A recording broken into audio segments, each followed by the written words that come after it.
Hello, everyone, and welcome to Just Wingin' It. I am your guest host, Shannon Pearson. I know you're wondering why I'm here and where Dave is. Don't worry, Dave is right here, and he is going to tell his own story. And I am so thankful to be part of this. What's that? What? What's wrong? Oh my goodness. Am I doing too much? No, Okay. that's fine. Okay. Okay.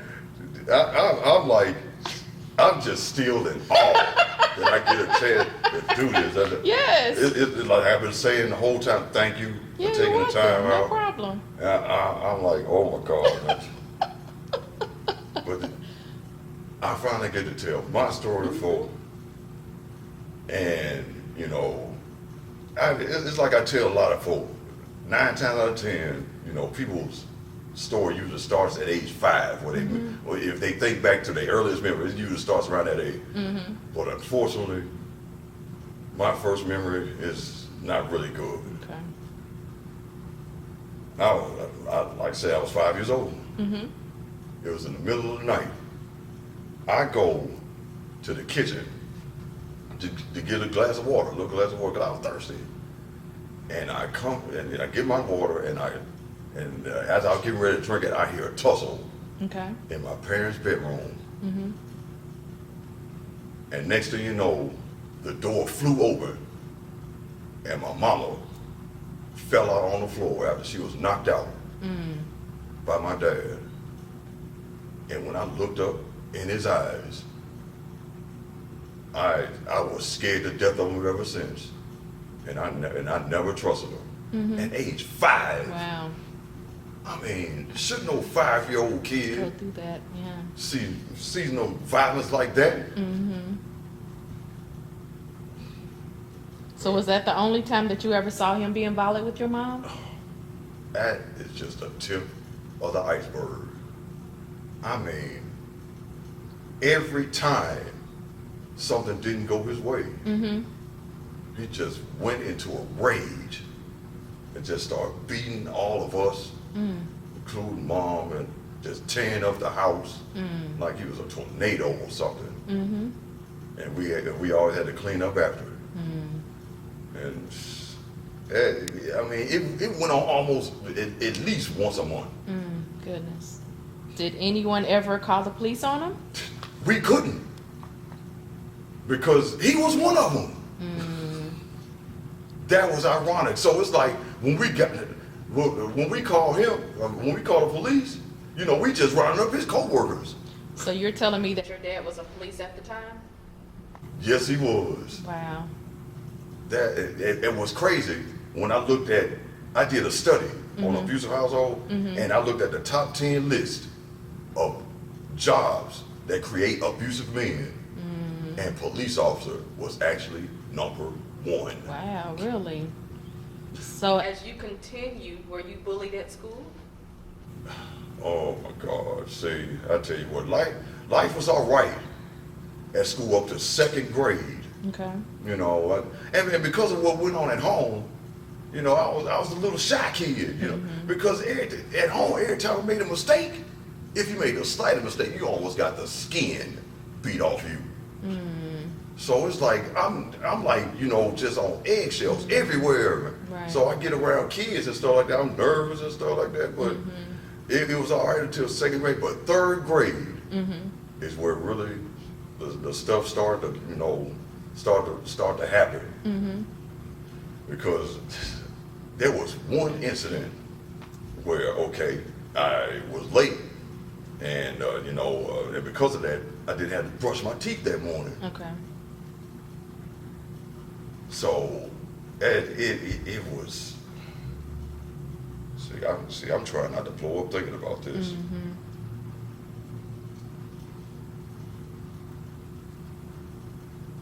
This whole bullying thing started, believe it or not, by the 3rd grade teacher. Teacher. The teacher. Wow. How did that start? Like I say, I didn't brush my teeth that morning. But when she came close to me, close enough, instead of pulling me to the side, saying, "Hey, you know, Right. You Let know, me help next day, you ought to, you know, remember the person teacher. So Right. she yelled out in front of the whole class. Oh, wow. What'd she say? She said, "Oh, you got some funky breath." I'm like, "You have got to In be front of the kidding whole me." class. In front of the whole class, and everybody laughed. Wow. And I come from small town Natchez, Mississippi, where these kids had nothing else better to do than to make my life miserable. Ever since off that one incident. Did you tell Your mom about the bully? Yeah, I did. And, you know, between both my parents at the time, they say, well, why don't just fight back? And I was like, I'm not a fighter, you know, because I'm already going through violence at home. Right, right, You know, I didn't want to promote any more right. by fighting at school, so So did She she ever teach you how to fight? not, you know, even if she did, you know, I don't really remember that, but even if she did, I didn't really want to, because like I said, I didn't want to promote violence. Right. Because I went through enough of it. So I assume That you never did fight back? No, not really. okay. Were there any years Of relief for you? Oh man, you know, after my parents divorced, Okay. How old were you then? I was 13, and you know, I did, you know, dealing with bullies at school, and you know, abusive dad all that time up until 13 years old. You know, they finally got divorced, Okay. and we actually had peace at the house. After your dad was gone out of the Yeah. house? Yeah. Okay. But the bullying at school got worse. I'm like, you know, we had peace at home, Okay. but you know, now see, because after Dad left, you know, things got better at home. You know, I actually had better memories and stuff because every time we moved, because Dad would stalk her. Okay. So she moved a lot. Yes, but every time we did move, we upgraded. Okay. Every single time. I'm like, every time it got better. And better. And that's when Mom was holding down the house by herself. And I'm like, and see me as a young man looking at that, I'm like, wow, man, she's doing better by herself Right. than Mom and Dad put together Yeah. back in the day. Yeah. So I'm like, so I guess this is the way it goes, you know. And this is a young man Right. looking at his mama running the show. Right. Now you said that You were bullied from this time you were at 5 to 13. Did you have anyone that had your back during that time? Not really. I mean, even if some people did kind of befriend me, you know, when the bullets came up, they ran off, left me in the dark. But you know, and what's really crazy, I never really held it against them because you know, if I didn't have anybody to talk to, I'd be totally alone. Yeah. So, you know, that's just what I did. I'm like, you know, I never really got mad at them, even though I kind of was like, you know, why weren't you there? But in the back of my mind, but I never really said it because I didn't want to run them off. So that's how that went. So did you ever have a girlfriend during that time? You know what? Uh-oh. It wasn't until 11th grade Okay. till I finally got a girl. I'm like, I couldn't believe it. Okay. Because she finally gave me two things that I've always wanted. A, acceptance, Okay. and B, Lord have mercy, from a girl. Oh man, Yeah. you couldn't tell me nothing Yeah. when I had a girlfriend. But so out of all the torture and torment that I had in school, you know, she was my one and only, you know, outside of family, Right. my one and only ray of sunshine. And I never wanted to let go of that. You know, it's like, you know, I just, you know, wanted to be around her so much, man. You know, I couldn't see it at the time, but I was smothering her. Okay. Okay. To the point where I would get mad if we couldn't hang out. You know, she'll say she's too busy or something like that. And you know, I'd be like, okay on the phone, but hang up. Be You upset. know, just mad at the world because I couldn't hang with my girlfriends.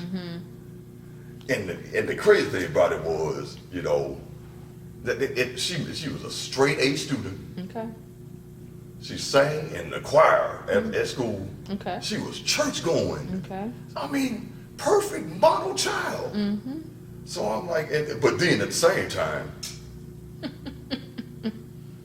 I'm like, you know, I was frustrated with her because, you know, because of all that, she had good moral character. She wanted to save herself Okay. for marriage. Okay. And you But weren't happy because with that. I wanted to do what all the cool kids were doing, you know, I'll be hoping and wishing that, you know, that she'd give in. Right. But but at the same time, if I wanted to stay with her, I had to respect that. Yeah. I mean, and then there were times where, you know, I'd say I wanted to be with her everywhere. Okay. She would invite me to church, and I wouldn't know what was taught there to save my life to this day. And the only reason why I went to church, of course, was to hang out with her. Yeah. Yeah. I'm like, anything that was available to hang out with her with, I did it. So I'm like, oh man, that was just crazy. We were together for 3.5 years. Okay. But it really didn't end well. So. Would you like to elaborate on that? Oh my goodness. Well, it was okay. Now I met her when I was in 11th grade. Okay. She was still in 10th. Okay. And so that means I went to college before her. Okay. We had a plan. Okay. You know, look, we had this one college that we were gonna go to together. Okay. And when I went to one year college in Colin. I'm trying to think of the name of school now. Copiah Lincoln Community College in Western Mississippi. Okay. And I tell you what, as far as, you know, I wasn't popular, but I wasn't bullied either. Okay. The 1 year college, Okay. that's why I actually had peace. I'm like, okay, things are finally starting to smooth out now, because I'm like, okay, because I'm feeling like we grown now. We ain't got time for all that childish stuff. Right. But after I'm in college, I go to college 1 year, and I major in music. Okay. And because my whole thing was I wanted to be, you know, a professional musician. Okay. You know, I was in high school band, Okay. and I was in band in college. And my major was music, so you know, being like a professional orchestra or something like that. Okay. But then an Army recruiter came up and said, "Well, you know what? You want the fast track to a professional music career? You could join the Army, and then you could be in a professional Army band and getting paid and stuff and play music." I'm like, really? And then at the same time, I'm thinking about, you know, graduating college in like 4 years and stuff like that. And quite frankly, I was actually tired of going to school. So I actually diverted from our plan, Okay. me and my high school sweetheart, because we had a college we were going to go to after I went through a couple of years at the college I was going to currently. We were going to meet up there, then go to college together, graduate and all that stuff, and whatever Right. our life plans were going to be afterwards. Right. But I decided, You Change changed. the plan. I changed the plan. So how did your girlfriend feel about you joining the military? Well, she was all right with it at first. Okay. I mean, you know, I can't really speak for her, but at the same time, she didn't totally disagree with it. Okay. So she understood. Why you were doing what you were doing? Yeah. Okay. But I get up there in the military, okay, I go through basic training, and then I graduate basic training. I took basic training at Fort Jackson, South Carolina. Okay, went through basic training, and, you know, but then when I go to advanced individual training, AIT, that was in Norfolk, Virginia. Okay. And that's the farthest I've ever been away from my hometown. Okay. And it, Go on and tell it, Dave. oh my goodness. And when I got to Norfolk, oh my goodness. See, I'm that far away from my girlfriend. I'm in the military. She's saving herself for marriage. Little Miss Faithful back home. Waiting on you. But then I get up there to Norfolk. Okay. And have you ever seen the movie An Officer and a Gentleman? Uh-oh. That's exactly what happened to me. They had these women. See, I didn't know about this, but they had these women that lived right outside the base. Waiting for you. That is waiting for these young military men to come up. Right. And they just, like sharks in the water, just waiting for them to show up. They looking for y'all. Yeah. And I do not know to this day how this woman got the direct phone number to my room. Oh, wow. Okay. Apparently, She knew what she was doing. She was a professional. I'm apparently. like, how did she get that number? Okay. But anyway, I was in that room for with two other roommates, Right. and we had the phone in there, and it would ring. Okay, if it was on base, it would just ring one. But then if it was off base, it would have a special ring. It would go. A little extra ring. So I'm you like, can tell the difference. look. So when we heard that ring, we were like, oh man, it's somebody from home or something like that. Okay. So one of us answered the phone, and it'd be a family member of one of my other roommates. And then I'm like, it'd be my girlfriend, and I'm like, all right, stuff like that. But then there was one time where I answered the phone, and it was a voice none of us recognized. Okay. And I was the one answering the phone though, and I'm getting ready to hang up the phone. And like, I'm sorry, you might got the wrong number. But she said, "Wait, let me talk to you." Oh. Like, huh? Wow. What you want to talk? I'm like, what you want to talk to me for? Right. But then next thing you know, she's like, I want to get to know you and stuff like that. I'm like, oh, look. At first, I'm like, I got a girlfriend back home, and I'm from Mississippi. No. But she kept on. Kept on to the point where my other roommates would answer the phone, and I can't believe I gave her my name. So she was calling asking for you. Y'all Yes. Okay. I'm like they would pick up the phone. We'd get that out of town ring. Somebody else answer the phone, and then they'll pick up. David, this for you. I'm like, I got all excited, but then I pick up the phone. Hey, David. I'm like, not again. So why didn't you just not answer her phone calls or talk to her? You know what? Because somebody else would answer the phone. Okay. And they'll say it's for me, and I'm thinking it's somebody else. Okay. But then when I pick up the phone, I'm like, I don't want to be rude. I don't want to, it was just so frustrating. So it sounds like It was hard for you to be faithful while you were away. Oh my God. Okay. Yeah, man.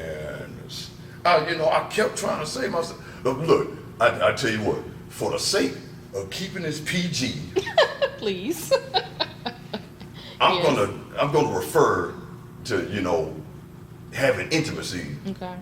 as baking cookies. Okay. but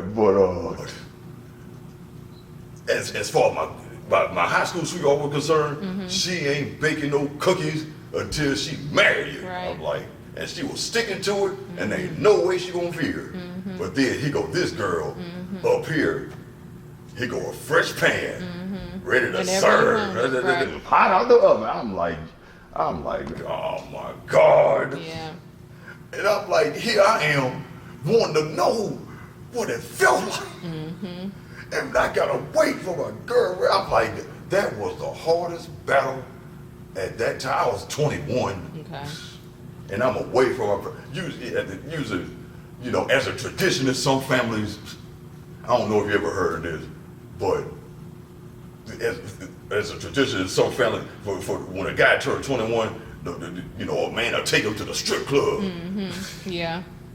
I was like, my 21st birthday, I did a 13-mile road march and face training. That's why I spent my 21st birthday at, but oh man, she kept on till she said she wanted to meet. Okay. And I'm like, and I'm trying. Apparently I didn't try hard enough. I was gonna say that.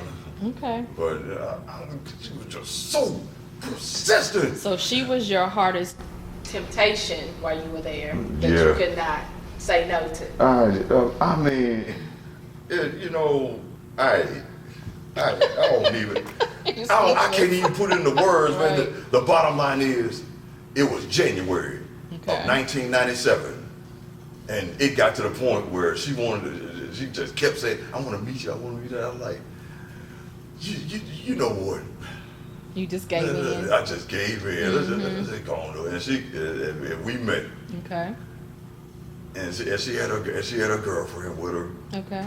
And you know, we went off base. It was the weekend. We went off base, and you know, we ate at a restaurant, and you know, hanging out with her. And she was just all cuddling. But look, basically, she did all the stuff That you wanted. that I wanted. That your girlfriend did. That I wanted my girlfriend to do. Okay. And I was, cause I felt like I wasn't getting enough attention from her. You know, she had the discipline, you know, to keep it. She kept her straight A's, you know, and when she had something to do, you know, I wasn't her first priority. I was so desperate For attention. that not only was she my number one priority, she was my only priority. Yeah. And I tell you, if she ever gets a chance to see this video, I want her to hear this stuff. Because daggone, I never knew how to explain this at the time, man, because I was just, you know, just wishing things would go the way I wanted and just got upset when it didn't. But yeah, I mean, eventually, the lady, you know, we got together, and you know how they say it, one thing led to another. Yeah, we're baking cookies and stuff. Yeah, in the kitchen. Okay. I ate them. Well, all right, y'all. We've reached the end of part one. This is a crazy story so far, huh? Well, I wanted to end it right here because I don't want my videos to be no more than 20, 30 minutes. But if you want to keep the story going, go ahead, start part two up, and you can keep the story going. But I appreciate y'all watching, and I'll see y'all next time.